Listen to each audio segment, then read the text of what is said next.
All righty, let me start the show here. So I'm delighted to be back. This is sort of building on what we did over a year ago. Karen and several other folks have talked to me about what do one light portraits look like, but with a speed light. And we're going to go through that tonight. I'm going to give you some examples. I'm going to get some models. There's some models that arrived tonight. Did you all realize that? They might be sitting in the room. And then I'll take a couple of those pictures and I'll show you some things in Lightroom. I used to be about 50% Lightroom and 50% Photoshop. I'm now about, for my business, 90 to 95% doing everything in Lightroom. The updates that Adobe has done in the last 3 years have been extraordinary, and it keeps on doing nothing but get better. So I'll give you some samples of that. The class on Saturday I'm doing for PPA. It's limited to 10 people. It's fully hands-on. We're going to look at organization and catalog and the whole develop module. We're going to go through every item.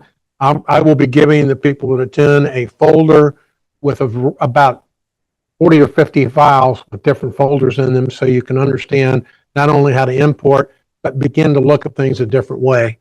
So let's talk about one light portraits. Is what I'm going to try and do today. Just a brief review about what is lighting. We talked about that before. ISO, f-stop, speed, one light, speed light. I'm going to talk about the gear I'm using tonight a little bit, different from last time. We're going to talk a little bit about posing. If you're doing street photography, you don't have to worry about posing, right? Maybe it depends upon what you're trying to achieve, right? And storytell. For me, I like the unexpected, so I don't want to say, hey, I'm taking your picture over here. I'd rather capture the moments. But sometimes, hey, I'm taking your picture over here yields some pretty funny results. Setting to think about, I'm going to demonstrate some things. I'll talk a bit about Lightroom, and then if you brought your cameras with you or you want to talk, I've got setups and triggers so you can kind of play around with what I've shown you tonight. Everything, and for folks that are at home, take a picture of that with your phone. That is a link, and I can email it to Karen also. That has a PowerPoint, a list of the gear I'm using, a couple of things about posing and things to think about when you're doing portrait photography from people I've worked with on the internet. I think you'll find it all very useful. I probably spend 2 to 3 hours a couple of times a week going out and looking at the work and studying people that do the work that I do or work I would like to do. So there are a bunch of people that I follow. I know some things. I don't know everything. I'm just trying to get a little bit better every day. All right. So these are the things that control light in action. Would everybody agree with that? All right. F-stop, shutter speed, ISO, and natural light. But how do you take advantage of that? All right. So f-stop and aperture. It's the opening and closing of the lens. I'm telling you things you know, but it's important to understand that. And the smaller the F number, the larger the opening. So why would you shoot something at F 2.8?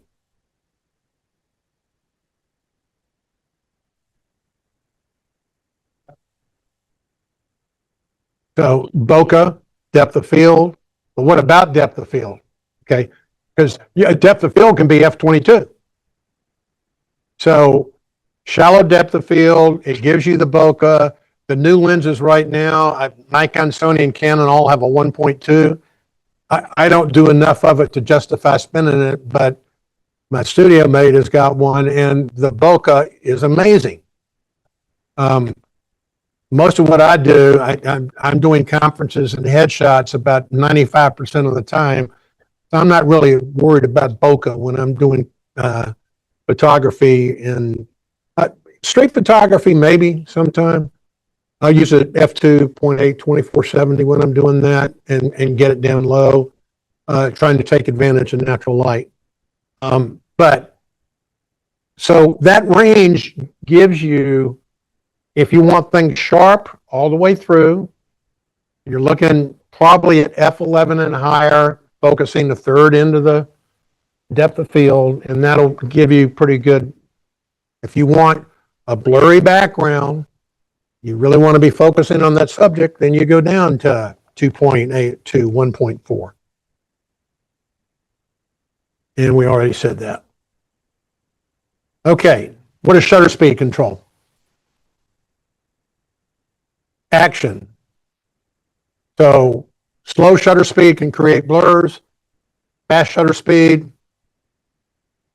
So if you're doing nature stuff with water, shoot it multiple ways, changing that shutter speed. But what else does shutter speed control?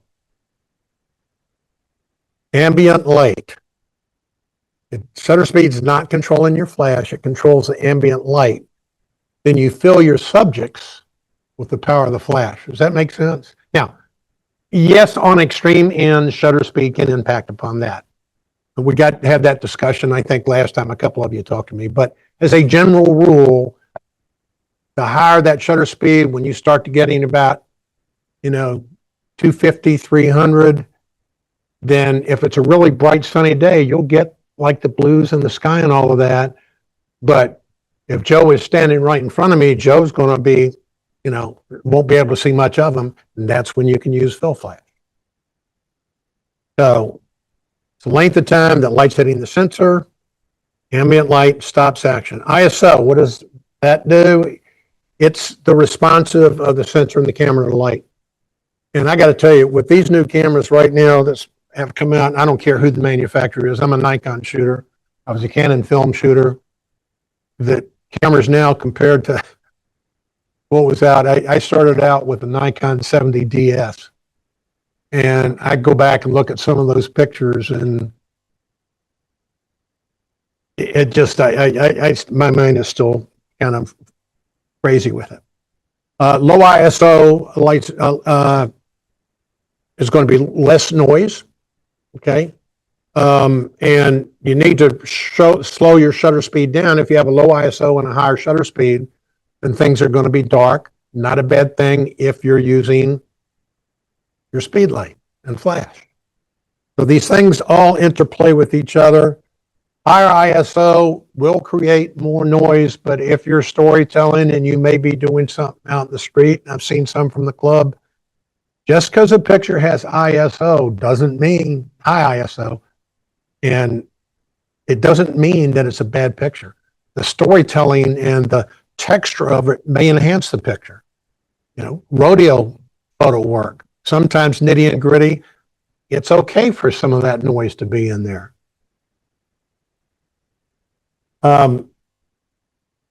ISO will not distinguish between ambient light and flash. Everybody, I haven't said anything I don't think most of you don't know, but sort of getting them. Okay, on-camera flash. How many of you have used your flash on camera more than 5 times? More than 100 times? Okay, the numbers decrease. On-camera flash is not a bad thing. It's simple to carry. This is an on-camera flash. This happens to be the Godox V862. It is an on-camera flash. Hint, hint, it's also an off-camera flash. But they're simple to carry. You stick it in your pocket. You can put it on. If you're doing... All right, so if I'm doing this, what am I going to get? Harsh light. Will it be attractive? Is there ever a time you want to do it? I don't anymore. When I didn't know what I was doing, I did it some. However, in here, with that white wall, you turn it like that a little bit, cut it up, and all of a sudden you're getting some bounce flash that can give you some, let's suppose the sun was shining in from out there. I'm getting some natural light flowing this way, and I can get bounce flash that really can create an attractive image, even if it is on camera. I don't have them with me tonight. Last time I did this, I had a bunch of them. This is a mag grip from MagMod. It goes on here and you can put a dome on top of it. There are all sorts of attachments that just fit right on this. There's a little snoot that can go on it. And by the way, that works when you're using off camera. The ones it's like a Gary Fong, but it's MagMod, so they got magnets in it and it just pops right on there. Easy on and off. You don't have to deal with all the straps that Gary Fong did.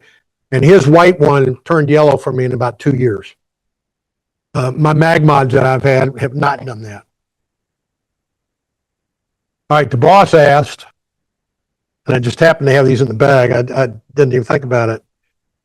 One of the great things that's happening with this in the 8200s, if I wanted to get maybe a little bit more channel light, and it was like that, and it was pointing at her, it's still going to be pretty bright light, right?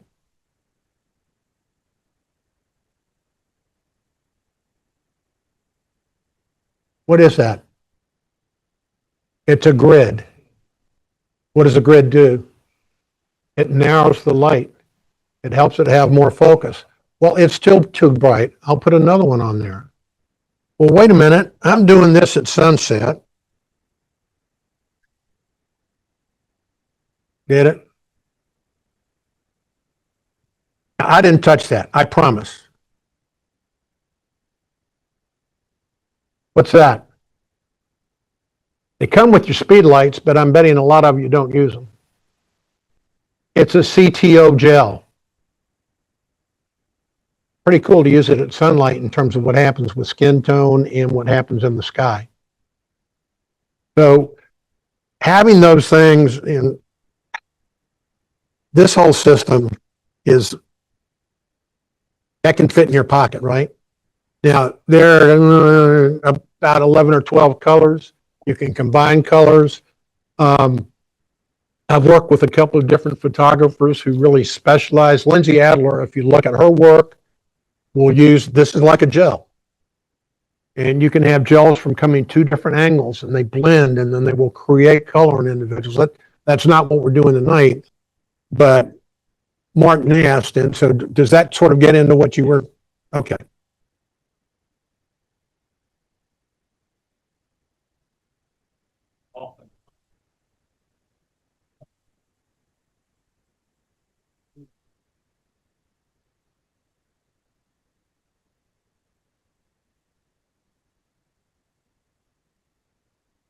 Someone who is working on knowing what to do. I understand using grids a lot. So even with a speed light, if you've got the right mount, this is a Bowen's mount, and this is 4 different grids from a 10-degree grid to a 40-degree grid. And with the speed light, you can mount this right on here and get the same thing I was talking about. Not very expensive, easy to carry. And you can expand what you're doing a lot. And again, we're doing basic stuff tonight. I'm not going to show the grids, but I brought them just so you know. Start simple. And folks, for whatever reason, my camera is not working. So when I start working with modeling the shooting, you're going to be able to see everything I'm doing because I'm shooting tethered to Lightroom Live. So that will help them. I'm walking over to point out one of the lights, and I'll show you these in a minute. That's a speed light, not a studio light. You can shoot through it, or you can shoot in a reflector, or you can shoot through an umbrella. Inexpensive, small way to start.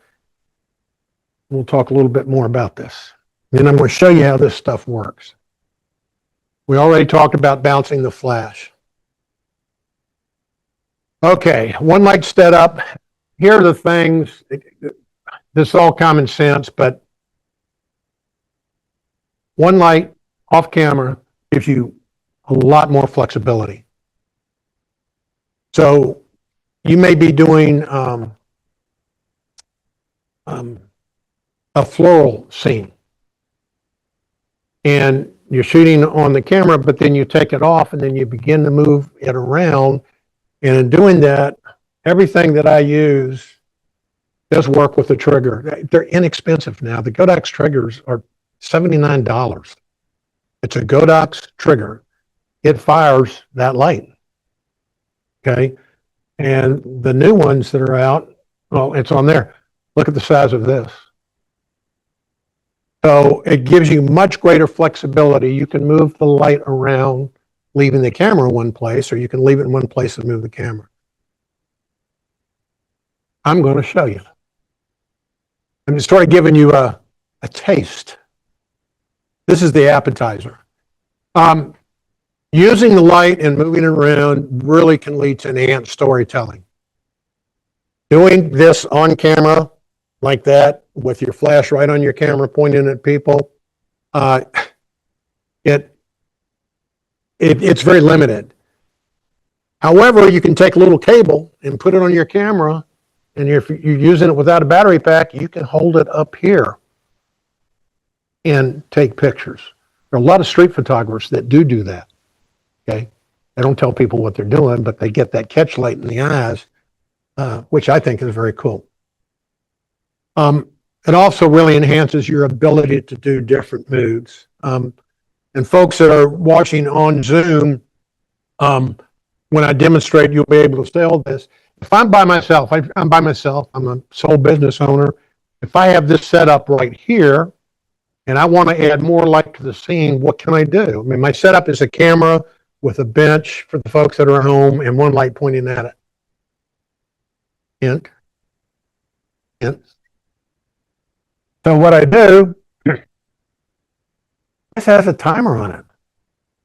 I focus on the client, and if it's a little bit dark and I want to get a little fill, I can come over here and hold this, letting the timer go on the camera. You can also use a remote trigger. And we're going to look at that too, so you see how that works.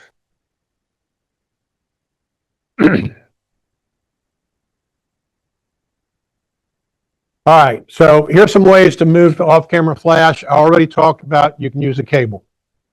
They're available for every camera. It's a hot shoe cable. One goes on the top of your camera. The other goes to the flash. You could have your camera on a tripod like this, and again, be moving over here and still shooting. And you see how much more distance that gives me. It might look a little silly to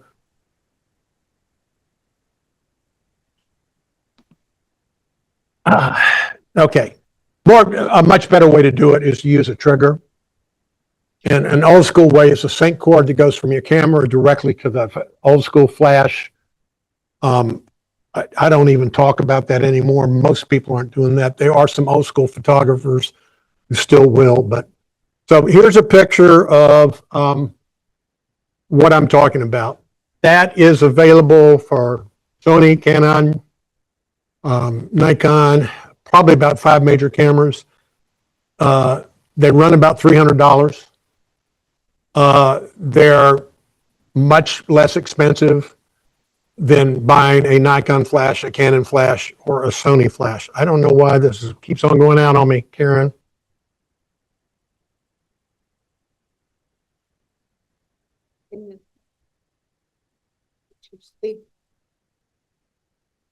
I'm sorry, ask that again.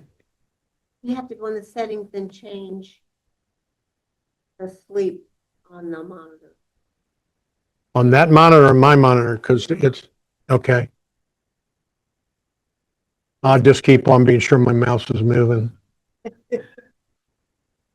Okay, so you have, that's the battery for it. So it's not the AA's that you slide in. It's a chargeable battery, and I get about 800 shots out of that battery. That's plenty. I'm not going to do 800 shots in a shoot. And then that's the trigger. Not very expensive, and my recommendation, you may have a Canon flash or a Sony flash right now. Get one of these and a trigger and start playing. It's not very expensive, and it will enhance your photography significantly. All right, the gear I'm using tonight, this is a Photox. Mine is a 65. They quit making them that way. The one that you will see on the PowerPoint when you download it, that's on the picture here, is a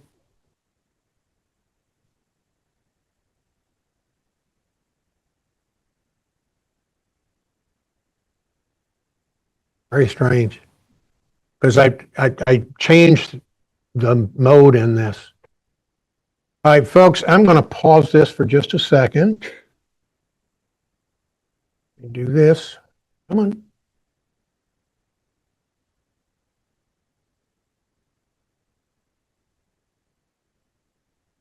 All right, and this is all over the place. This is not shaking hands well with this monitor right now.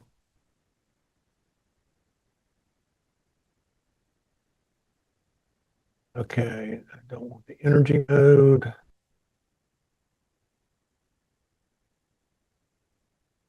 Battery. Yeah, I'm on battery right now.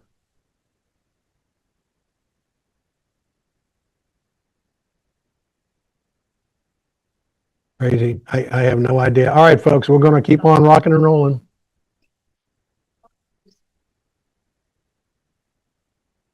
Yeah, but the display is hooked to that, to the projector, so I don't want to mess around with it.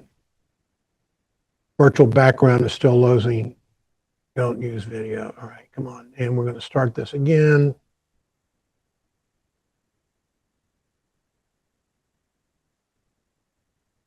Okay, so the photics that I just talked about, the one I put the link in the gear list that you can download from that QR code. And I think it's from Adorama. I can't remember now. But it's a little bit deeper than this one, which will channel the light. It's a great tool. The other is sitting in the hallway, and I'll show you in a minute, is a MagMod. It's easy to put on, easy to take down. And then Westcott has a new bracket that's a circular bracket that just clamps down, and I'll show you in a minute that your speed light goes right into that. Zip, you don't have to screw it down, and it holds on to it. It's wonderful. And then that's the little holder for the MagMod modifier. It's something that is going on with that projector because my computer is not flashing on and off. And some reason Zoom is not playing well tonight with us because that CC keeps on coming back on. All right, speed lights tonight. I'm using two Nikon Godox lights and then the AD200s. Nikon C3, C6 III. And when I'm doing portrait work, I'm pretty much at an 85 or 105. But for headshots, I'm using a 24-120 because that gives me, if I'm in a really tight situation, the ability to go in. I did learn something here a few weeks ago. I was doing a headshot portrait of a beautiful, very plus-size woman. And I did all the techniques that I know about leaning and posture and all of that. And I just couldn't quite get it where I wanted to. And I wanted to capture that beauty that I saw. And I don't know why. I had a 35 sitting there in the studio. I pulled off my 85. I put the 35 up. I got high on a ladder. I shot down. It helped compress and thin her out. And it was a beautiful image. Now, if anybody had told me that before I tried it, I would have thought, I'm not sure that makes a whole lot of sense. But it made a lot of sense for me. I've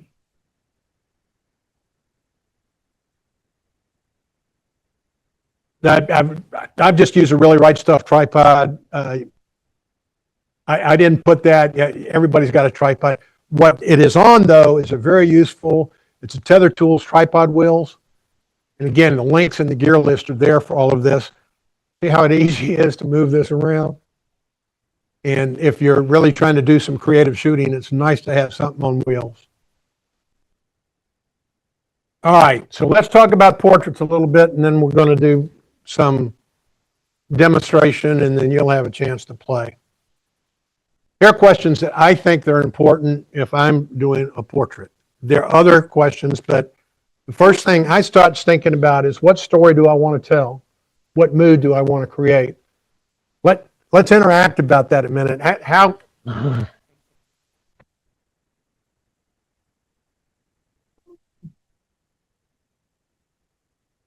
right, folks at home, we can see it on my monitor. I don't know what's going on. Back to the moment. What kind of moods you might want to create with a portrait? Terry, what was that? Moody. Oh, moody. Yeah. Well, that's going to be a theme. Moody can be a lot of things, but what would you do to create a moody portrait?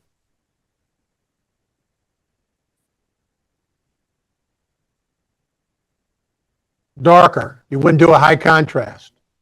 The lower light. We'll talk about light placement. One of the things I'm going to ask you to think about is going 15 degrees, 360 degrees. Every time you move it, it's going to change the way the light looks. But a lot of people don't do that, and I can tell you it makes a huge difference. And I changed what I'm doing. I'm pinning, I had a guy come in with a long beard, and he was a Santa Claus guy. That's why he was there. But he had some old clothes, and we went out in the woods and did some farmer rustic kind of portraits. And I must have put the light in 8 different places before I found the one that was just right. And he ended up loving that one. All right, come on.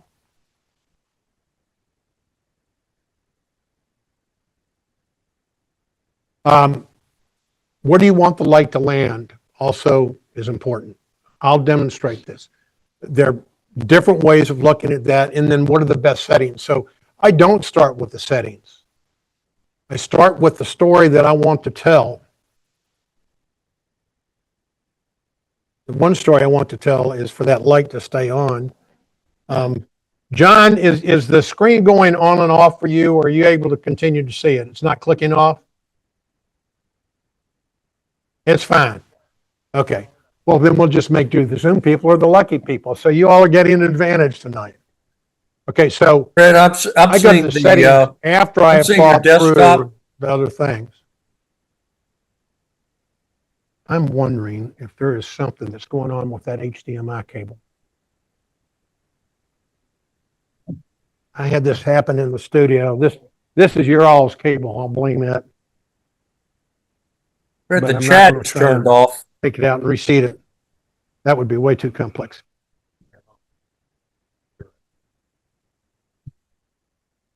Well, I'm just going to sit here and cross my hand and kind of hold on to it. Or,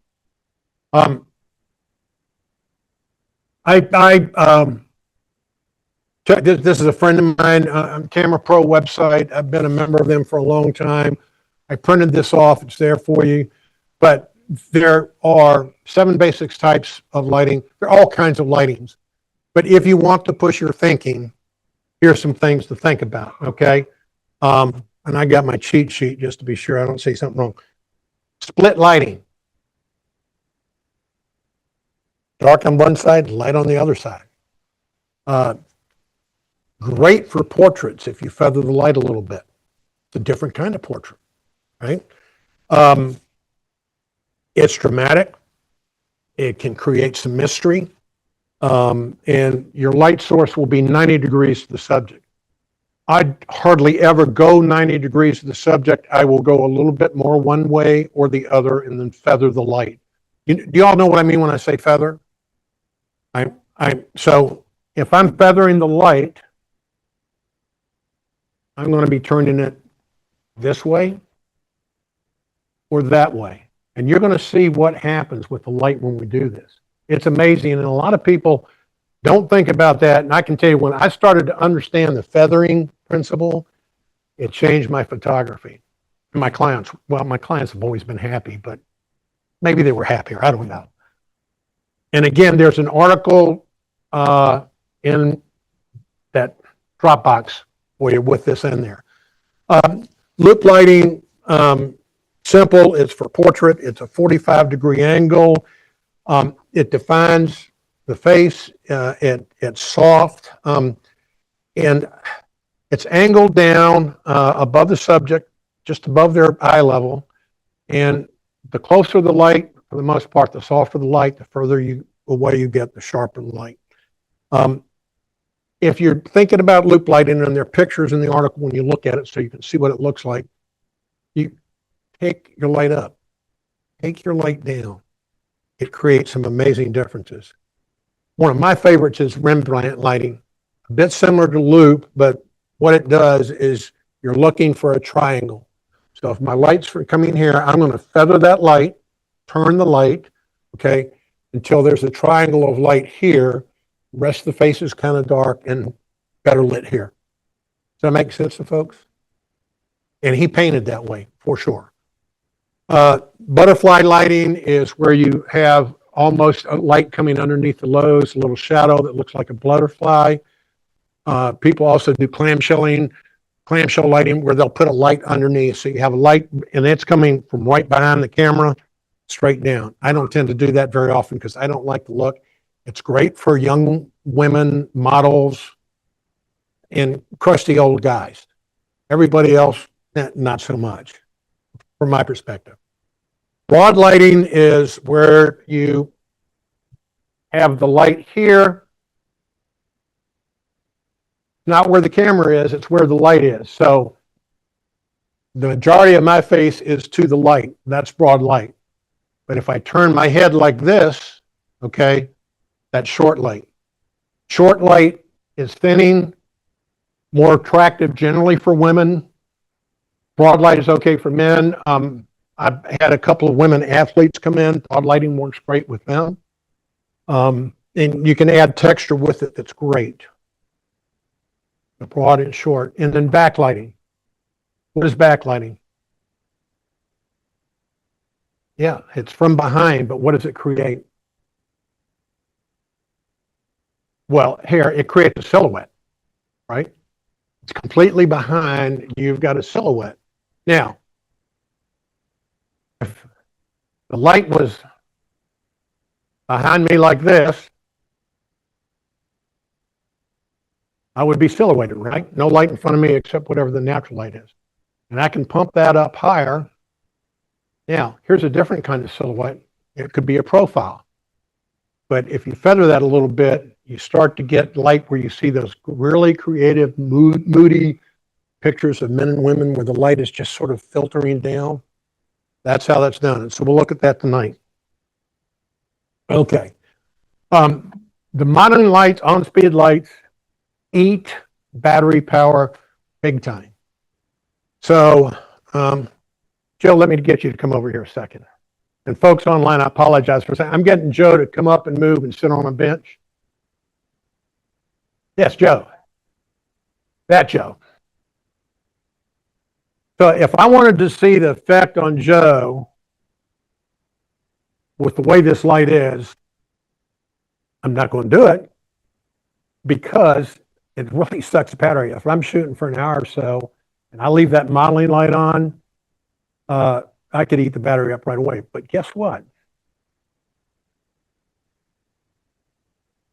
So if I put this right here where the light is, you all get up and come around here and look. Or here, wait a minute, let me do this. We're going to do this a different way. Okay, just turn around this way. So, and you can get a light. I had one with a thinner cone on it, but you want it's kind of a thin cone. Now watch. If I had that light, and I'm putting it right where the light is, and people online, basically I've taken a flashlight and stuck it inside the light modifier, and I've turned it away from Joe. Now watch what happens. Joe, turn your head to me. A little bit more. All right, so look at that. I keep on turning. So here, you see how much light is on him now? Now, what can affect how that light works is the power on my flash. But it's kind of a quick, where do I want to start? It's just a starter, but you can use a flashlight with a speed light and modifier to get a sense of where that direction of light is going to go. All right, you got one. I'm good. If I can give you a good idea, I know I've succeeded. Okay, posing. I've given you an article on this too. All right, so if you're looking at me, and again, I'm sorry you can't see people online, my camera is not shaking hands with Zoom. We have no idea what's going on. We've got a camera that they set up here, and actually the light went out on it. Yeah, why don't you see if you can get that to work? It died.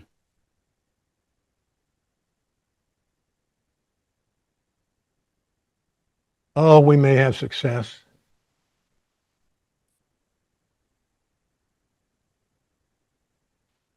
All right, folks, we're going to hang on just a second here.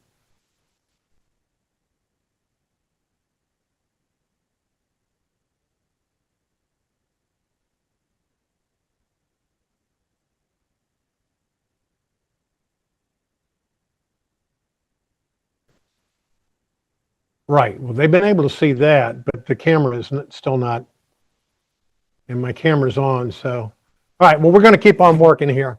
So posing, I'm sitting in a chair looking straight out like this. Okay. What is this a good pose for?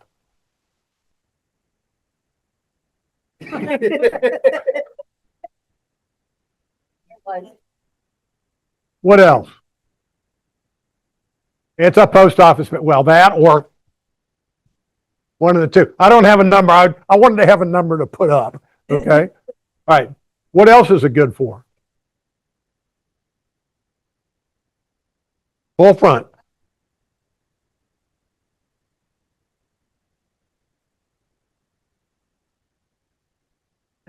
No, I'm not being funny. So for leaders, for athletes sometimes, oh, the camera just came back on. Well, hi, Zoom folks. All right, so basically I am sitting straight towards the camera right now. We're talking about what a straight on pose looks like. Athletes sometimes, a straight on pose, if you get the right things going on with the arms, can demonstrate power, intensity, and storytelling. Particularly if you look at some of the filters that Joe uses sometimes with the nitty gritty kind of look, they can really tell the story. A guy on a motorcycle with a big beard, or a girl on a motorcycle with a big beard, leaning forward into it, okay?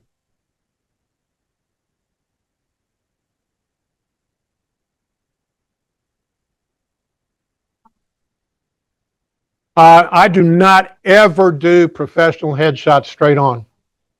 I've had one case where the CEO of a company wanted everybody straight on, and I redid them, but they paid me to redo them because nobody liked their headshots. So at an angle. So now I'm going to turn this way. Aren't I more attractive this way?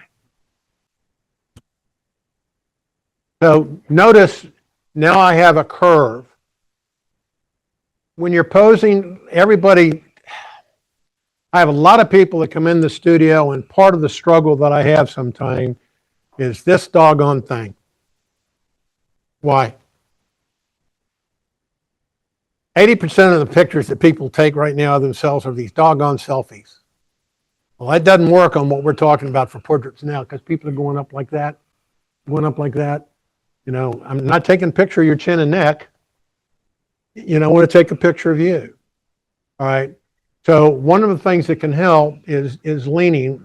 When I'm doing headshots,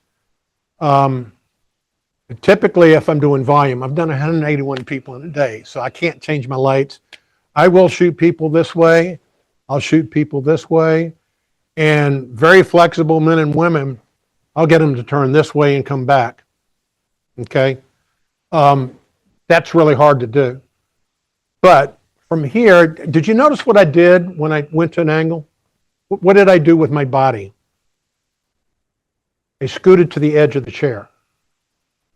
You'll get people, look at the difference in my posture when I lean back at an angle. You see the difference?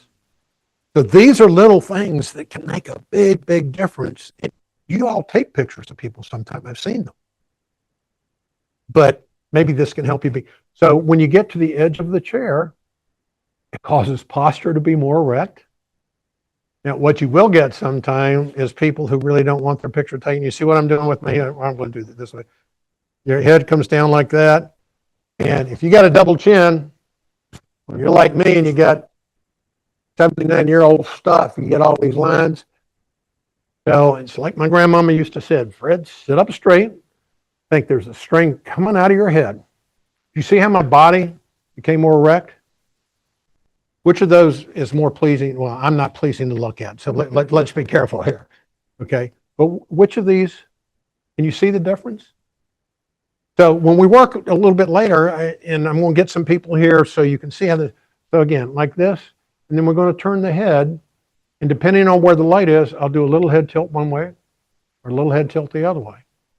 Typically, the head tilt is opposite the shoulder that's there. Little head tilt, and then we do the chicken. Everybody know what the chicken is? Now, all right, what Venkat did is like this, okay? That's the duck, okay? Well, yeah, no, but then, so what we want is the chicken. So the nose and chin comes forward. That may look goofy, but on camera, it gets rid of all of this, 80% of it. It feels a little bit awkward, and people are leaning forward. So it's amazing. Another thing you could do is you press the roof of your tongue to the roof of your mouth really hard. That flattens out. That note will be in the article you read. And I will tell you, 70% of the young women that I take pictures of, and I've learned to look very carefully, their tongue is in between their teeth. And if I don't, so it's not at the roof of their mouth, and they're smiling, and they're beautiful smile, but then there's a little pink thing between the teeth. That's a hell of a lot of Photoshop that I don't want to do, okay? So I've learned the hard way to really pay attention to that. And I hope these are, you all may know a lot of this stuff, you may not. I hope it's helpful, because when you're taking pictures of people, even if it's your family, these little things can make a huge difference. All right, come on. Yes, I know you're there. I don't know why you don't want to work there.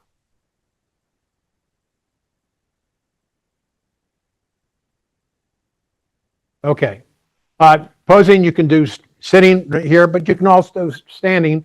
And for standing at an angle, the same thing applies. Or notice when I become more, actually when you stand straighter, it helps here, not as much as I would like, but it does help with the stomach area if you're, well, let's do this way, okay? So you can see that's thinning, all right? Now, when you're standing, one of the things that's important is weight. And this is in the, I'm telling you stuff that you're going to get in the little article I'll put for you. Where should your weight be? The back foot. Why? Well, I don't have an S curve. What it does allow you to create the S curve. It's very easy if you're weighted on the back. And online, I know you can't see this. You will in a little bit. You're weighted on the back. See how I can move my front leg? Oh, wait a minute. Stop that, Fred. Okay. Oh, wait a minute. It's the way you exercise. You're practicing weighting that back leg. But you can lift that front foot if the weight's on the back leg. And depending on someone's height and build and particular look, you can just move. And you can see in the camera, does that look attractive? We're not going to do standing tonight. We're going to do sitting stuff because that's not enough time. Okay, profile. I've been working on this for the last few months. I'm very, very intrigued with profile. Profiles, people online, this is a profile, okay? And you can do it with split lighting. I don't like the split light, but we'll feather the light, and you can see the difference when we do it. Okay. Here's some things to consider we've already talked about. I've got a separate link for you. Again, these are folks I've known for a while. I'm giving them credit, but I thought if you're interested in this, this will help you. That QR code that you took a picture of earlier, all those things are in there. Okay. We've already talked about posture, shifting weight to the back leg, shoulders up or shoulders down, shoulders relaxed. Now, when you're turning like this, sometimes it's really hard for people. And there was this portrait taking for a long period of time, probably 10 years, where people were doing this great big lean in. You remember seeing those? Okay, I never thought, I never liked those. That's gone now. I haven't done a headshot, and I refer to a lot of what I do as headshot portraits because sometimes it's not just a headshot, it'll be here. And you'll get people to lean a little bit, but it's how they're holding their head. It's not everything coming down. Okay. Turning away from the camera has a slimming effect. I think you all know that. Okay, we talked about sitting on the edge. Foreshortening, I just want to mention. Do you all know what foreshortening is? What happens if I put my hand like this? You took my picture right now, your eye is not seeing it, but if you looked at a photograph like this, that hand would be bigger than my head. If I am shooting a family portrait, I do not want people in short sleeves. An example of foreshortening, if I hold my arm up against here, my arm is up against here, you see how big my arm gets? Watch what happens. I just here, and I move it out just a little bit, okay? And I want a little light here. So anything the thing that's closest to the camera is going to appear large. You see these creative things people do where they're going, I want you. Well, you see that hand, and I'm looking at my picture right now for you folks online, and you can see, look how big my hand is. The people online, that hand is as big as my body, that far away from the camera. But what's closest to the camera is big. And then keep the arms away from the body. Okay. Now I'm going to show you some stuff. I'm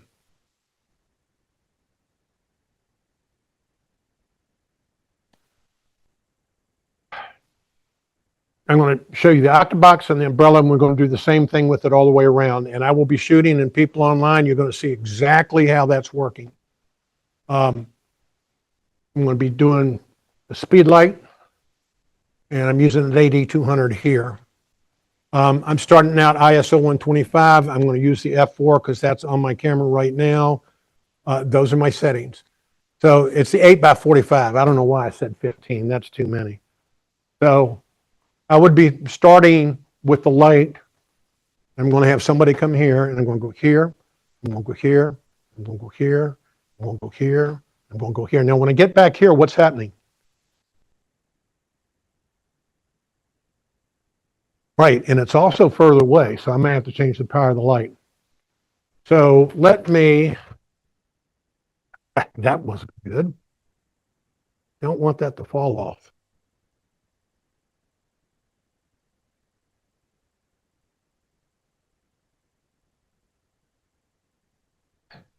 That's brand new and it's not tight.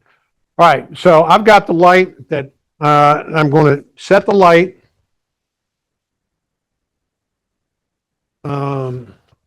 And let me do this. Joe, will you be my model again? Good job. Just sit right there on the edge of the bench. And then while you're doing that, I'm actually going to get out of my PowerPoint right now. And then hopefully you're not going to need to play for a little while. No idea. And for folks that are online, this is the setup that we're going to work around with. Everybody take one of those. Let me keep one. Yeah.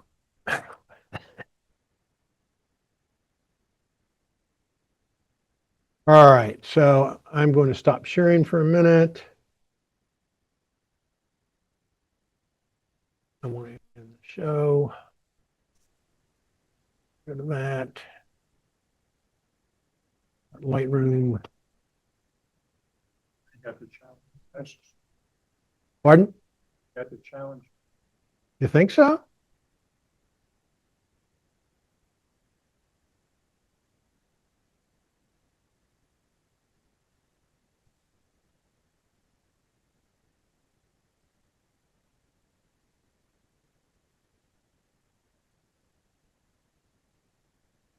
Okay, folks online. Oh, yay, look at that. Now they can see, everybody can see kind of what I'm doing here with the camera. All right, that's Joe's hand waving. I'm going to show this first. This is that Photox. Somebody asked about these steel things here. You all see those steel things? They support the camera. One thing that's going on here, if you'll look, the speed light, you see where the speed light is? Speed light is recessed all the way in. Normally, I don't do that. So I'm going to loosen this up a little bit. Hopefully it won't drop on me. And it should be, yeah.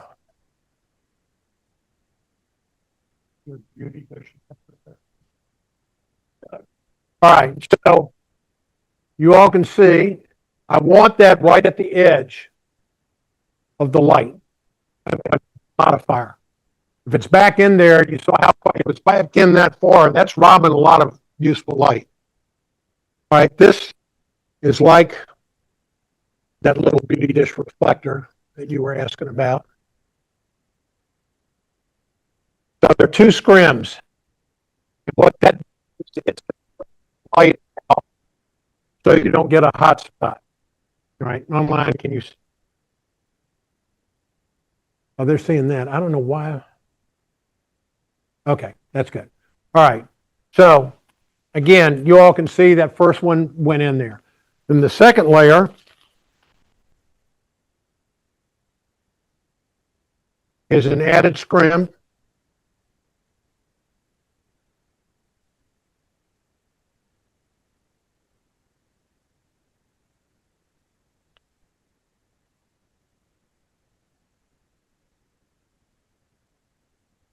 All right, now let's just check and be sure. I'm checking my light to be sure it's firing. Not fired? Okay, so you all can see live what I'm doing, and I'm going to put this up here.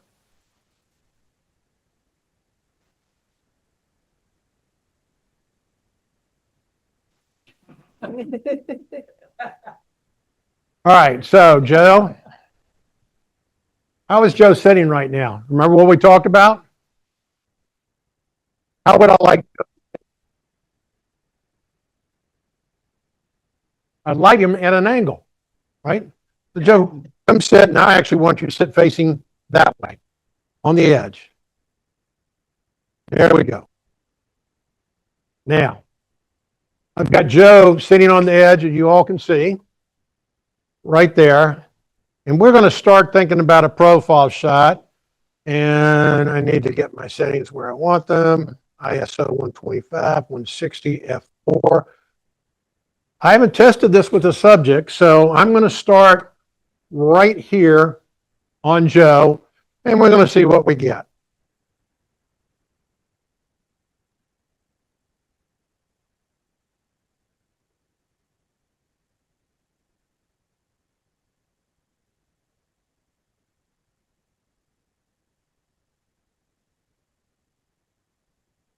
All right, you got to turn that off.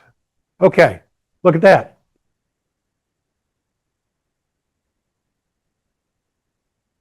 Wow. That's not bad. Online, thumbs up. What do you think? Does Joe look all right? That's a pretty cool profile. And there's no reflection in his glasses. And if you can see on my camera, this is what the new cameras do. I've got this in small area eye detect. I'm not touching anything, and it's got Joe's eye. I love it, love it, love it. It makes a huge difference. But I don't know whether that's what we really want or not. So let's keep on moving the light around, but I need to really, I don't want this doing anything.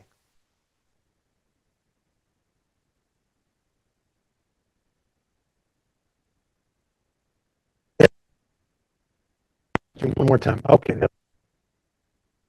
All right. Just for kicks, hold that right there like that. Just a little closer to him. Right there. Joe, don't move. Joe moved on me. All right. See what that did? Just a touch. It's just a kiss. No, I'm not going to give Joe a kiss. The light gave Joe a little kiss. So if you're by yourself, you can set a timer. I would use a remote trigger rather than the timer because they just drive me nuts. But you see what that little touch did. So I'm not going to, what we're going to do now is we're leaving the camera and Joe in the same place. And we're going to go 45 degrees. Joe, I really appreciate your patience here. So Joe is not moved. Everybody online see that. Now you see what's happening. There's less light on his side of the face towards the front of the camera, right?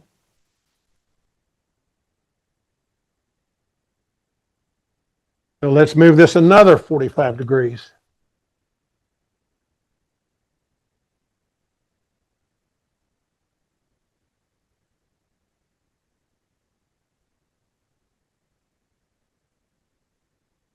Oh, well, that's interesting. All right, we're going to move it another 45 degrees. Yeah. Now, what I really want to do, because I would probably use that bigger thing, the umbrella, so you can see the difference.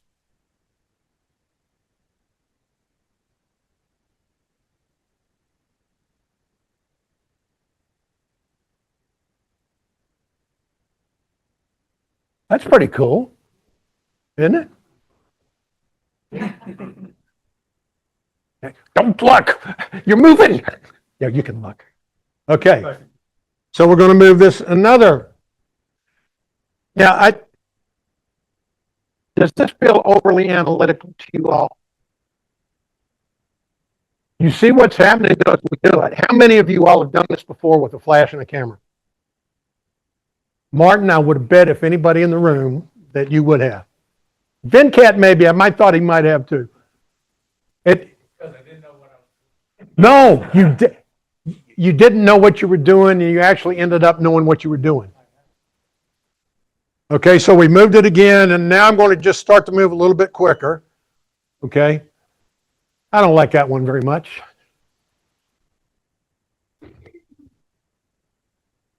Now let's see what happens from this direction. That's what we're going to do.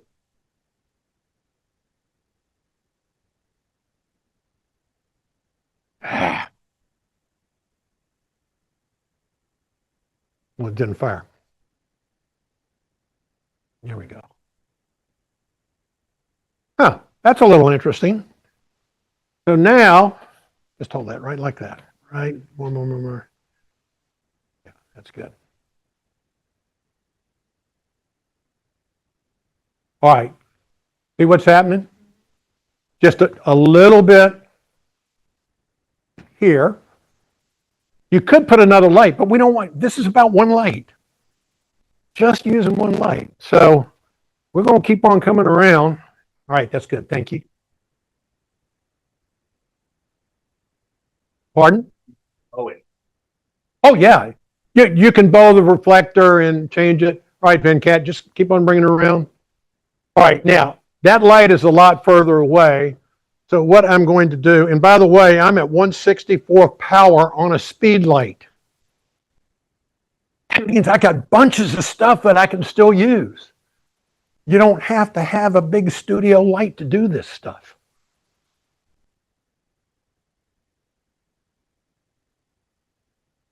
So it goes from 1 to 1 to 1 over 128 or 1 over 256. I wish all the lighting people would take the lights and make them f-stops. But it's not. So this is 164 is about half power right now. That's right. I've changed, right now, I intentionally have changed nothing on my camera. So we're seeing what's going on with the light. Martin. The other thing, zoom light, go by your earlier statement. Zoom light is dark. because you've underexposed intentionally. Oh, wait a minute. Oh, intentionally, yes. The room light, The room light is unlit. predominantly dark because I want to see what's going on with the Right, flash. and so the only thing that is lit is the subject. Yes, that's right. So, And he probably had a six pack before he came, so he's really lit. I don't know. but I Yes, that's it. Like if it was lighter in here, or if there was light coming from over here. So you if could show you that. wanted it completely dark here, you could put the shutter speed at 250. And by the way, all these lights do high-speed sync. I could put it at 400. Actually, why don't we do that? All right, I think I said we needed to. All right, you know what? We don't need to do that. Thank you. So the back of Joe's head, while lovely to he and his family, is probably not all that attractive for our work, right? But that's the back of his head. Neither here. Yeah, that's it. So I ended up, I did not change the power. I figured just leave it at 164. Use the flash meter. I do. I didn't want to get into that tonight. I use a light meter all the time, particularly if I'm using more than one light. But You knew that. What did you find out? no, I knew it Good would. question. I taught here last year, so I knew.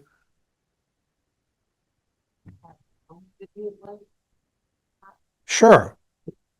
Do that. See, that's the thing about doing this, folks. You ask and ye shall receive. So let's take the shutter speed down to 60. Nah, 50. Nah, 40.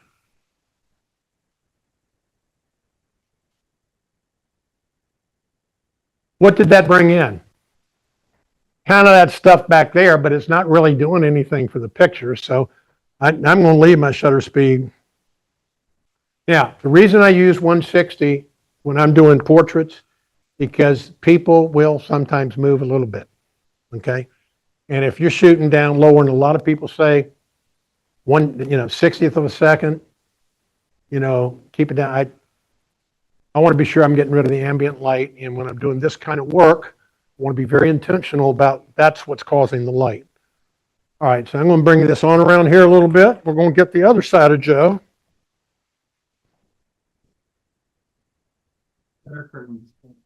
How fast can the shutter be? Can you repeat the question? On the shutter curtain has to be all the way open for the flash to expose the entire sensor. So what's the fastest shutter Not over 8,000. or on this camera? Most of the mirrorless cameras now do high-speed sync. So you need to check your brand. But, Sony, Nikon, and Canon all have high-speed sync. You have to set your trigger for high-speed sync. You have to set your light for high-speed sync, and then you can crank it right up. But without that, it's about 250-ish Or less. or less. Nikon is 250, but I'd stay at 200. Canon, Sony, and the other ones are 200. That's their.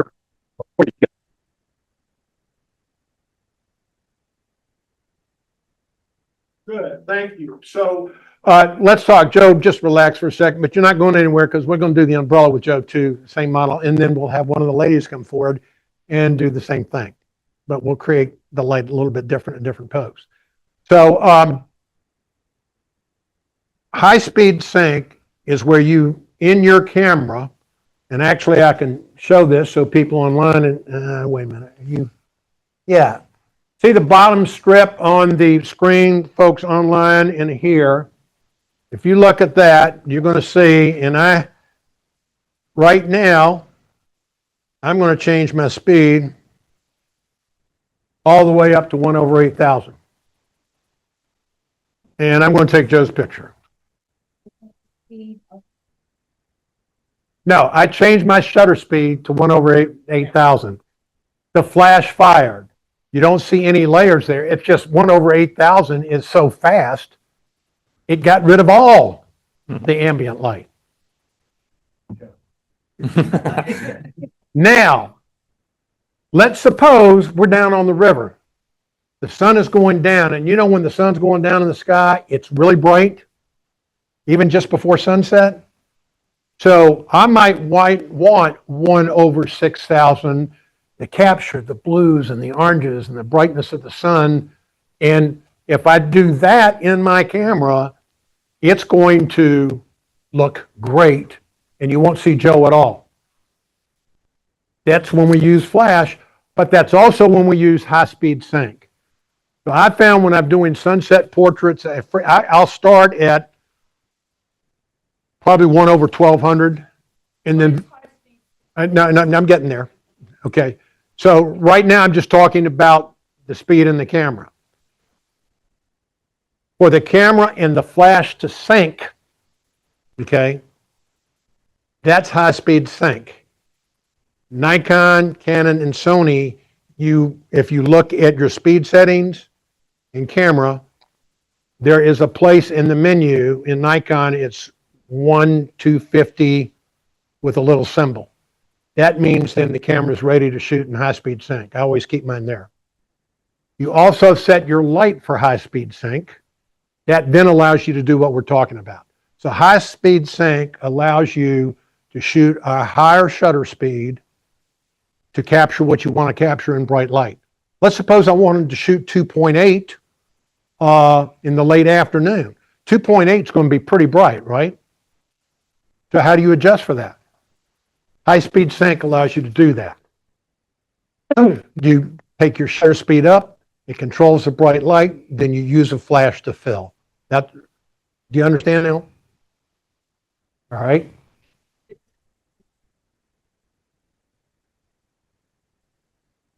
Yes. There's a basic setting, and then there's an extraordinary setting. Right. The basic setting is what we were talking about, the 60th to 250 or 200, depending on your camera. If you want to do extraordinary, I want things with this picture, and I have to get a different setting higher than the basic. Putting your car. I would explain it much differently. Your camera has a sensor this big. There's a front curtain and a back curtain. I just get ready to Take go. a fast picture. The front curtain opens, but to keep the sensor from getting a limited amount of light, the back curtain starts traveling behind it until it closes. Normal up to 200, all the way. Flash takes a shot, and then the closing curtain closes, and that flash is what gets recorded. So the flash gets left as the closing curtain finishes. That's multi. High-speed sync is when you tell the flash, don't just take burst of light. Stay on while the closing curtain is still moving until the closing curtain has finished. So you get a very quick picture, but you're exposing the entire picture in just a very small sliver. Because otherwise you'll get those black bands. So if you can Black band. So, yeah, basically, high-speed sync is the tool that allows you to take pictures at sunset using a flash where you see the sunset in the sky. Is there a problem with high speed not doing? Why is that? Not a problem. You use more power. It does use more battery and whatever. You burn the bulb out in a shorter amount of time because the bulb is being left on for a longer amount of time. It creates more heat, and it does have a detrimental effect slightly to the bulb On the flash. on the We're probably using 1/150th, so most of the time, Of what? up to 250 is going to take very early. Yeah, the high-speed sync that we're talking about is for unusual situations. Bright days, you want to do 2.8. Sunset, sunrises, when you want to control and get those beautiful colors and then use flash to fill the subject. That's when I use it. Hey, Fred, Yes, Terry. do all high speeds have a capability for high speed sync, or do you have to have a newer one? Do all what? old OLD, high speeds, speed lights, old speed lights. Oh, some do and some don't. It depends on the brand. Well, Canon, speed light. It depends on the model. Early on, no. Some of the later models, I think the Nikon, yeah, the 900 did, but the 900, when you did it, that battery would heat up really, really fast and then it would lock up. The Nikon 800, you could do it and it wouldn't. But again, we're talking about something, and I'm glad you asked because I kind of get all excited about stuff.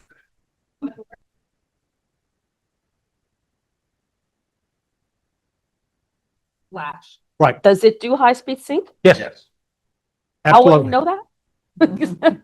You know. Well, because we're talking about it right now. Again, go on, you get that, it's HSS. Okay. High-speed sync. It's right on the front of the code office.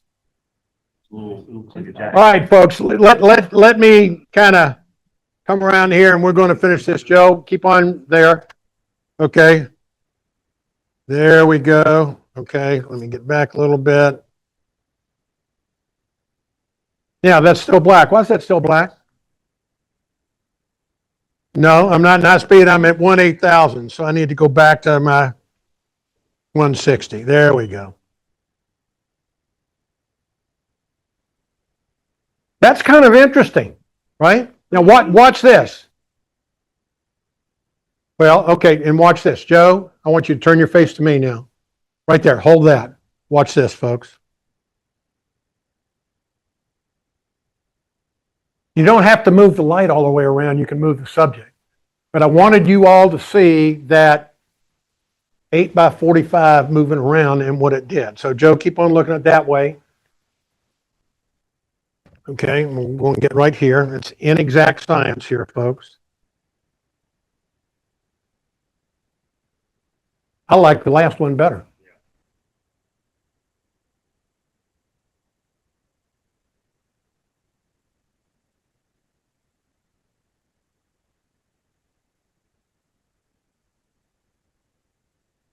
There we go.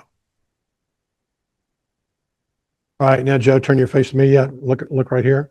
All right, turn your head this way a little bit. There's going to lean into me a little now. There we go. Now, all right, we're going to change the power. I just doubled the power of the flash.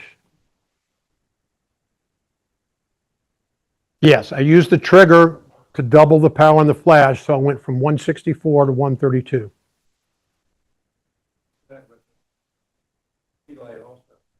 Yep. This is a speed light. Where you voted, see. Yeah, Put it on the trigger. I did it on my trigger. Okay, but let's do this. I want to just, so you say, I'm going to go back to 164. Okay, now watch this.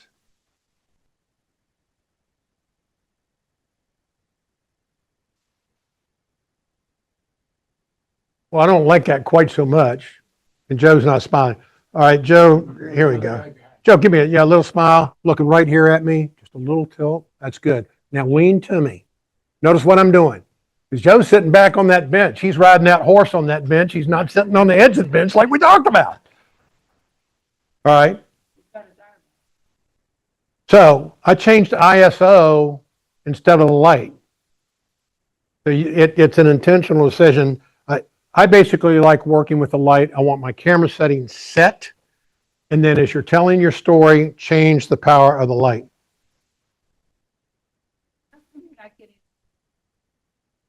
Because I know what I'm doing. All right. Glare in the glasses. This is up. But watch this.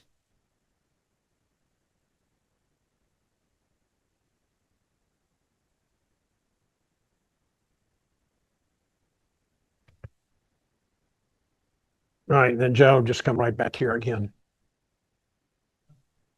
Okay, there we go. Now, straight ahead. That's actually kind of an interesting profile shot. I would turn that in black and white. And you can put it, I mean, we're getting a little bit of background stuff that's just a reflection.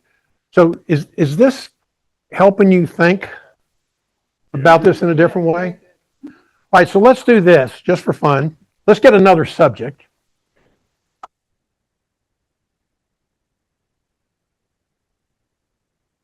I would like a lovely lady to volunteer. I'm on witness protection, so you gotta get rid of. Is that right? Well, actually, the post office has already contacted me for 3 of them. Hey, Karen. I know you. I called on you.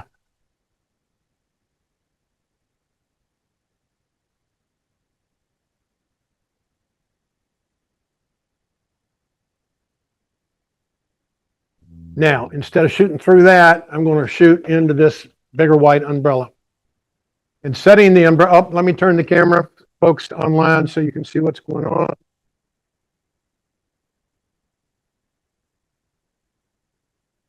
There we go. Okay.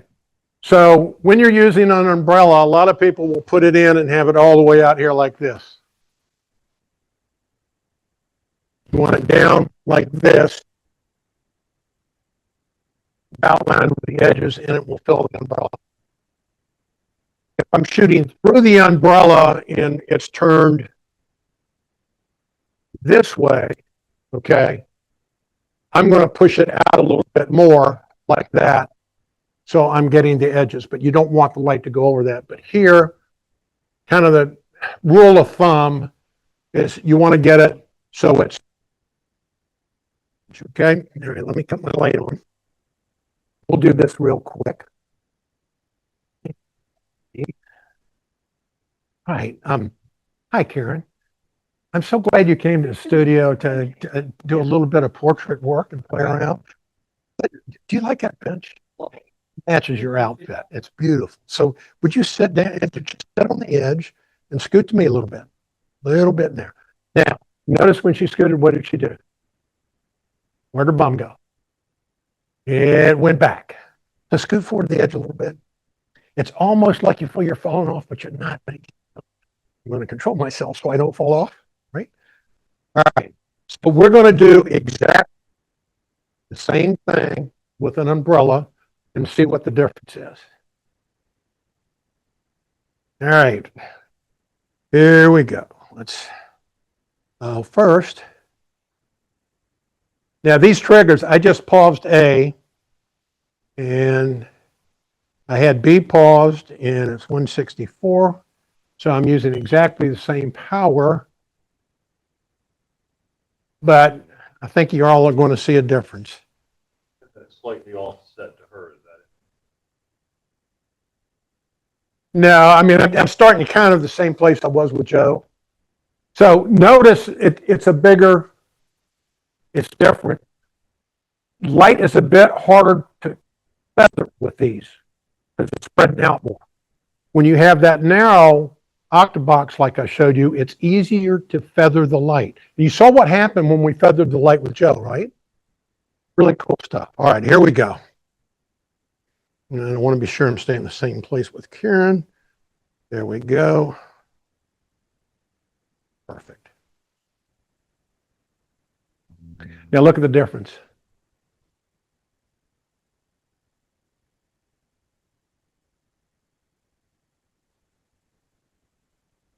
Why would you do, I'm sorry, the question for folks online was why would you choose one or the other? The octabox is more focused and directed light. The umbrella is broader. People used to do this all the time with umbrellas. Probably most places now have moved to octaboxes or soft boxes because you can feather. So let's do this. I'm going to try and feather this light, leaving her in the same position. Let's see what happens with it. And you can look at the, now you see, by the way, with that, same power settings, all right, but more light. I'll tell you what those two boxes are. All right, so look at Karen when I feathered. You see what happened with the feathering? This is the before, and that's the after. A little bit more light. These two boxes right here, that big box is, every camera manufacturer has a different, I think. That's a sort of a smaller box that I use for my general focus area. And then I put eye detect on, and you'll see when now I'm moving around.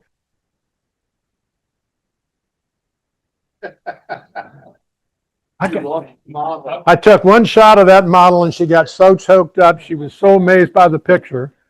All right, we're getting a drinking model now. All right, you see the little yellow cursor popping around? That little yellow cursor is looking for her eye. It automatically finds. This is the new technology. I mean, for street photographers, it's great. Okay, see, she turned to look at me. Look at that.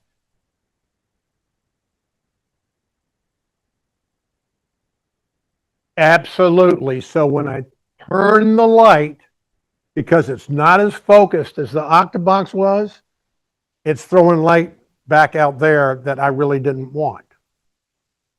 Okay. However, let's do this. I'm going to really, we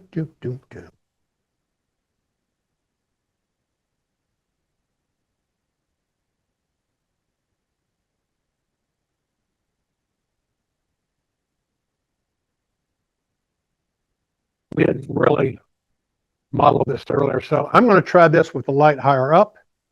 I'm going to give it a little bit more power. Let's see what that does. That's good.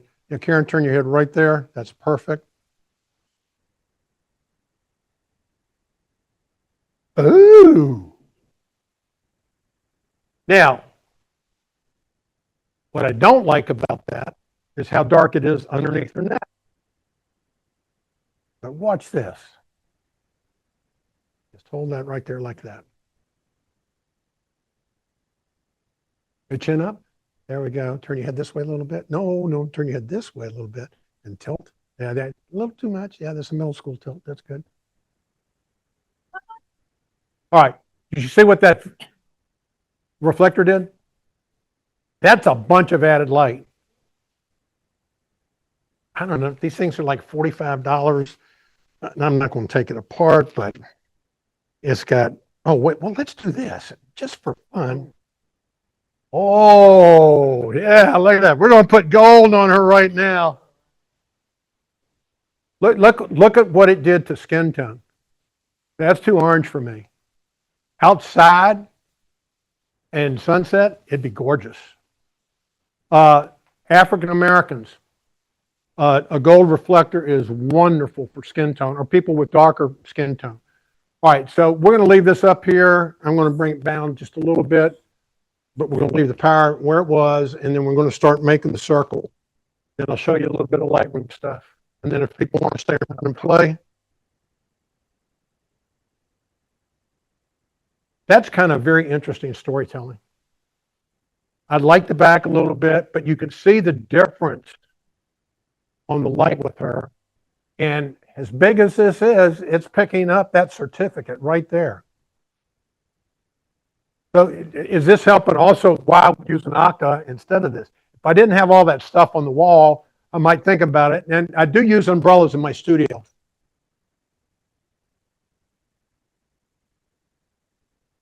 Sure. Matter of fact, I'm going to show you what to do with that when we post-process.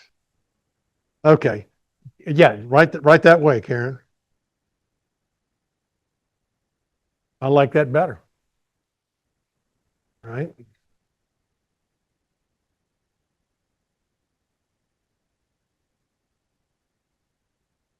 Again, I haven't moved the camera, haven't changed the power. I will do this sometimes with people who come into the studio and are interested in a storytelling session. And I'll say, let's figure out some of the kind of lighting. That's kind of cool. Oh, wait a minute. Let's see.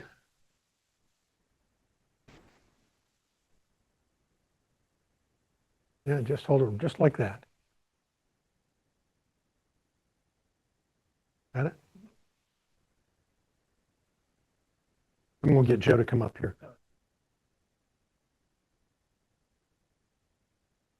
Yeah, just like that, Joe. I just want to throw a little light up there and say, all right. Oh, didn't fire. Yeah. I like the other one better. But it's just kind of figuring out what you want to do. All right, here we go.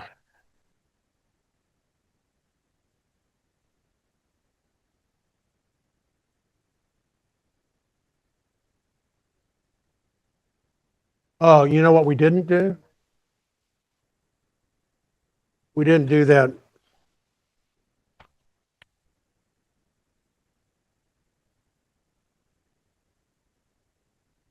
By just looking straight right there.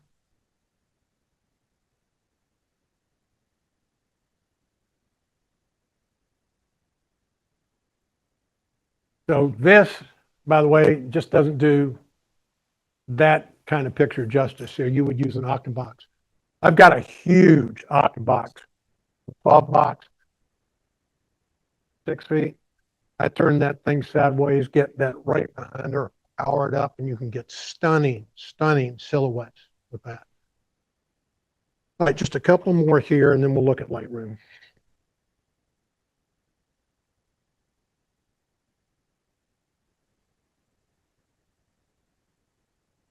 Okay. That's kind of cool. Now you might say, gee, I like the way that looks. Maybe what I'll do, I do this. No,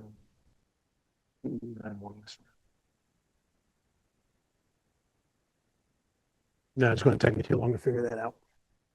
What I was thinking was putting the light with the gel in front so you could just see how that would work. However, no. Okay. Let's just get 2 more here.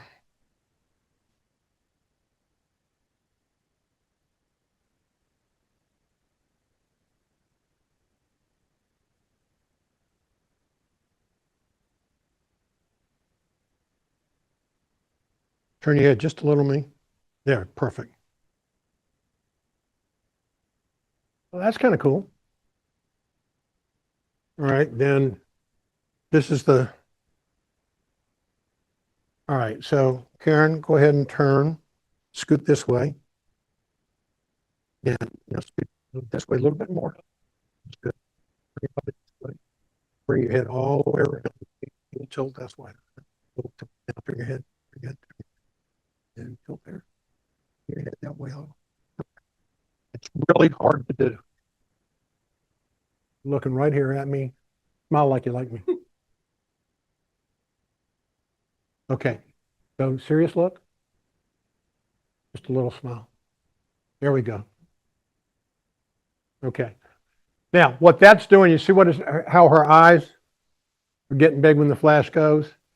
Softbox wouldn't do that. That's a lot of light blasting back there. So there are purposes. I use umbrellas. Thanks, Karen. I use umbrellas. Karen and Joe, thank you so much. All right. So first questions on this, then I'm going to show you a little bit of Lightroom. Silver. Yeah. So my big umbrellas, they're like 90 inches. They're humongous. I can use one, but I typically would use 2 for large groups. A silver umbrella is reflective, and so it will bring out specular highlights. 9 times out of 10, I wouldn't be using a silver umbrella for portraits unless I was really looking for sort of a high key. And by the way, that's something if you're working with makeup. One of the things when you're working with flash with makeup that a lot of people don't know, probably 2/3 of the manufacturer now, because of what the kids want, are putting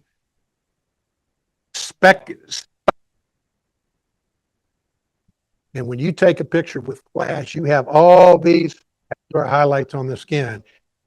So basically when I'm doing headshots, I want a big underlined, bold, do not. And still about half the time, I'll have at least 2 or 3 people come up. I just really like the way it looks. Great. And I've always wanted to have the nerve when I'm doing those headshots is to have a mirror there, and I do so people can look at it. But then I want to put a little saying under the mirror that says, "What you see in the mirror is what your headshot's going to look like." I'm not bold enough to do that, and I can actually do a lot with that. All right, so let's show you guys a couple of things here.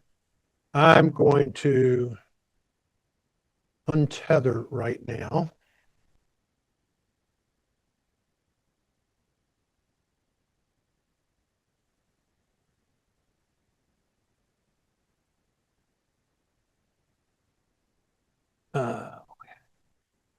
All right, so we're going to do a couple of things. I'm going to take, first let's start with Karen. And you were asking about this in the background. All right, so I'm going to just show you a couple of things. If I decided I really like this, I don't like that at all. So the first thing I'm going to do is, this is all in Lightroom, okay? And I'm going to go, this little tool here is a AI delete. I'm just going to circle that baby.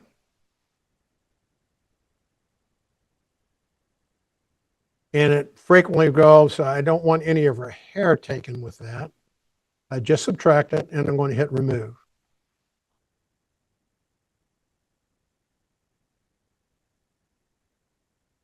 What?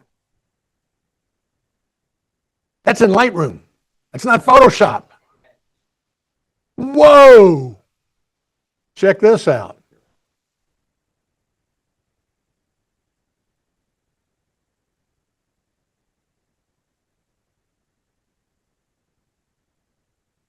I'm trying to do AI removal of that frog.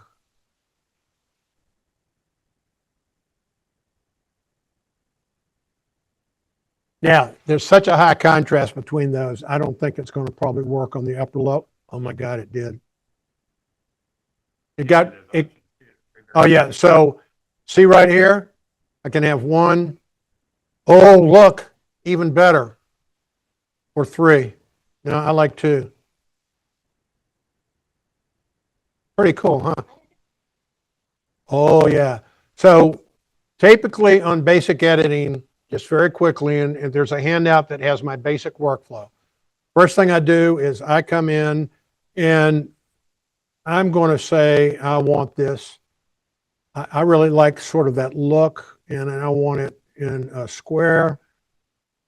There's a huge debate among photographers that do this for a living about, do you crop before you process or after?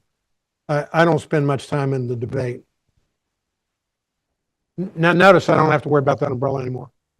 Okay. And let's say almost 95% of the time I will do auto. Oh, no, I don't like it. It tries to recover everything. So for low key settings, you don't do it. And notice right here, it always on vibrance and saturation boosts them up. And I keep on trying to figure out how I can create my own auto that doesn't do anything with that. But what's easy is I'm just going to go back there. You see the history here? I haven't heard anything. It's still a raw file. I'm going to go back there, and what I want to do is I want that background bokeh. Did you see that? Select the background. So this is now the new layered stuff in Lightroom. It's been out for about 18 months. I've got, and by the way, if she was facing front, I would have hair, lips, sclera, face, clothing. It will give you 7 or 8 layers. But I already hit this. So what I'm going to do is I'm just going to come down and I'm just mucking around. I'm going to soften that background. I'm going to take the texture out of it. I'm going to dehaze it a little bit. Okay. That's good enough. Now I'm going to come up here and I'm going to select the subject. All right. And what I want is I'm just going to pull the shadows up just a little bit. because I wanted to see that kiss of light in her hair. Just a touch. A little bit goes a long way. All right. And I think that's pretty cool. If I wanted to get rid of this stuff and that stuff, I can. But that's just a quick sample. Now, let's take, now, all right, we already showed you that one. Let's find one with Joe that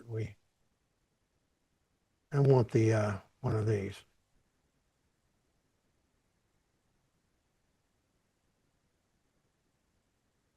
Yeah, all right. So if I do auto on that, watch what happens. Yuck.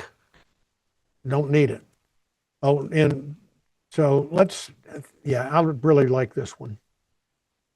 Again, for me, just because of that junk up there, let's say I want to crop it. Here's the crop tool right here. And you go down and you click on this and it gives you all these options. I'm going to make that an 8x10 because I think Joe wants that for a profile picture. And notice I'm leaving some space. He's looking off into the Camera Club of Richmond meetings and what's going to come next. All right. And again, really for this, I don't need to do anything to the background. If I wanted to, let's pick subject. And because it's so dark, it just gave you one thing.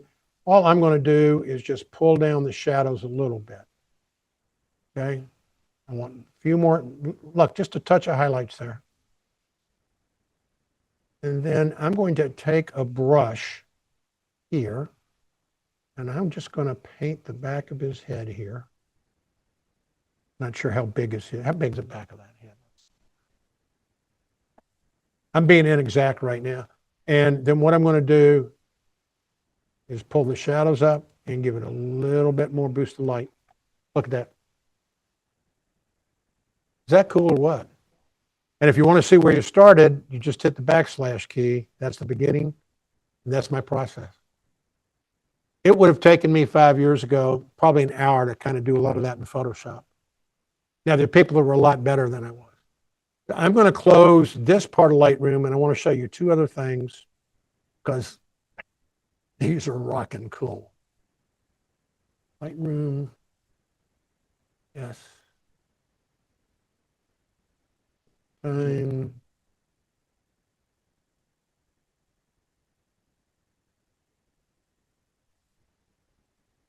I'm still sharing, right? Oop. Well, that's weird.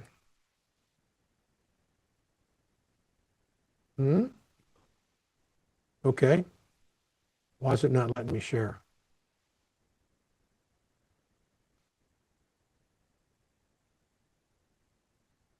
I want to check cache question.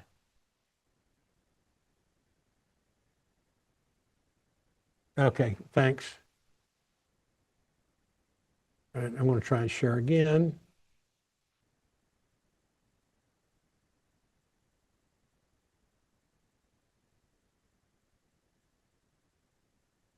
All right, let's try this. I'm going to bring Lightroom open. This is my main catalog. I wanted to show you one of the new things that they literally just came out.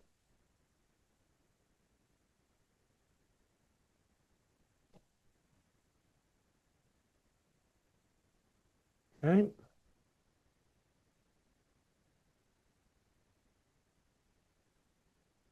Oh, crazy. Okay, I did put that. I thought I created a separate folder for it, but it's on my main drive. Okay, so let me show you.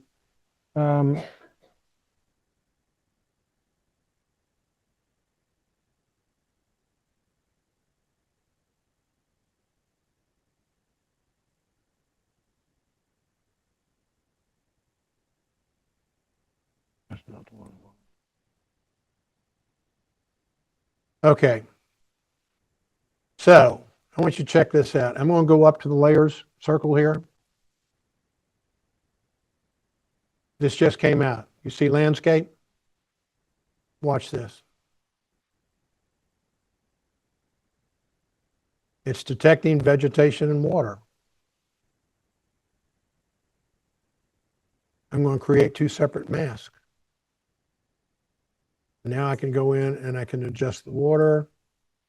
And then I can go to the vegetation and I can adjust the vegetation. Is that awesome or what? How long would it have taken? But watch this one. All right, I'm going to go back here all the way to import.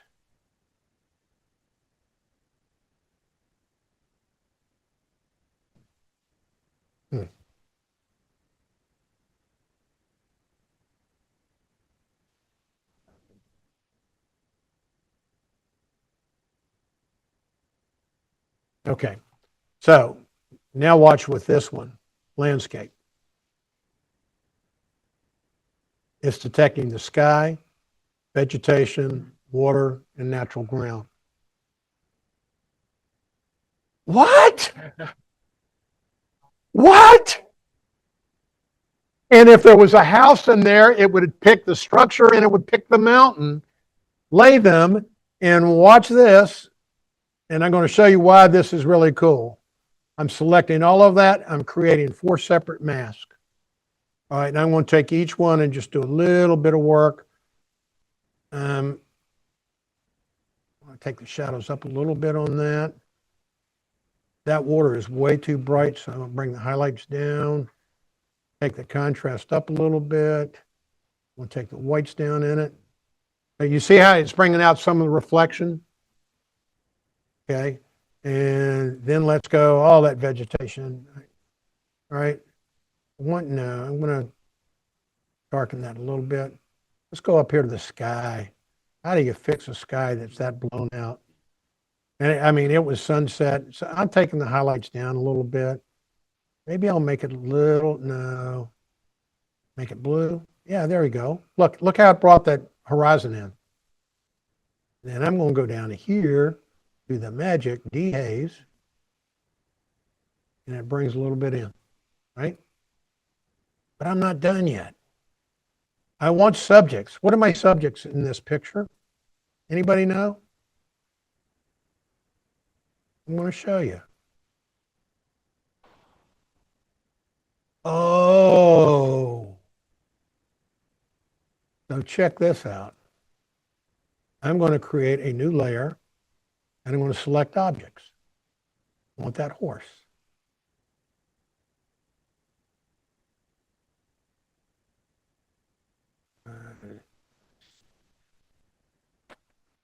Objects. No. No.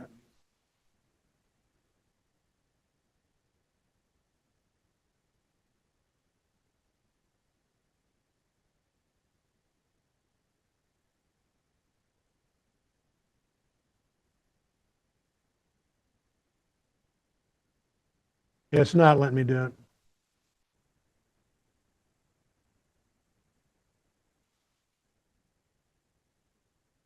And the other thing I could do, if I'm going to add, I'm going to be really messy right now, and I'm just going to take all the horses. Look what it did. Right? All right, well, let's just be sure I want the white boys in there too. That's pretty amazing, isn't it? Oh, I'm going to show you. I'm going to select one more.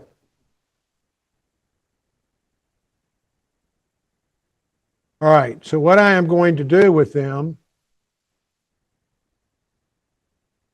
I want to be able to see them clearer. So how do you create more clarity? Well, clarity, texture,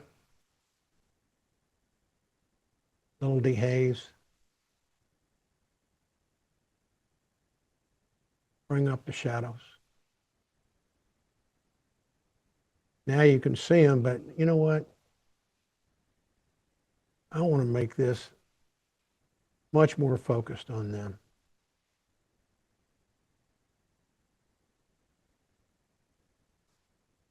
Before and after. Backslash. So this literally just came out within the last month. And I've just started playing with it. I thought that was a really great example, though. I could see the horses. I shot that with a 600 millimeter lens. They were way out there. Pardon? I can create a preset for anything, but that's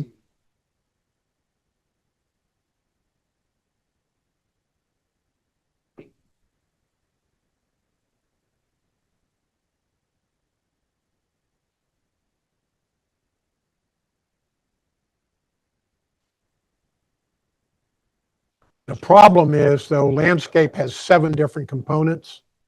So you'd have to decide what you want to do in your preset. Oh, that's interesting. I'll play with that. All right, so that's just a little kiss about Lightroom. I've used Lightroom since version 2.0. That would be like 2001, maybe. And it's just gotten better and better. I originally started with it for the organization. It's a great catalog. I don't like the fact that it creates the XMP files. I just live with it and not worry about it. You can save everything in DNGs, and that embeds the XMP files for you technical folks. I don't have time to do all, I mean, and I like keeping my original raw files just in case. So XMP files are sidecar files, so all those changes that I just made, Yes. Lightroom or Photoshop does the same thing. It creates a file with those changes that are attached to the image. And then periodically, you got to remember to go in and that's more than talking about tonight, but there's a place where you go in and ensure that you save your metadata to files so it's aligning the XMP files and it stays attached to it. So folks, that's a lot of stuff for one evening. For folks that are online, I'm going to, if people here want to try some of the light modifiers out, I'm going to let them do it. Be sure to check out that QR link at the beginning.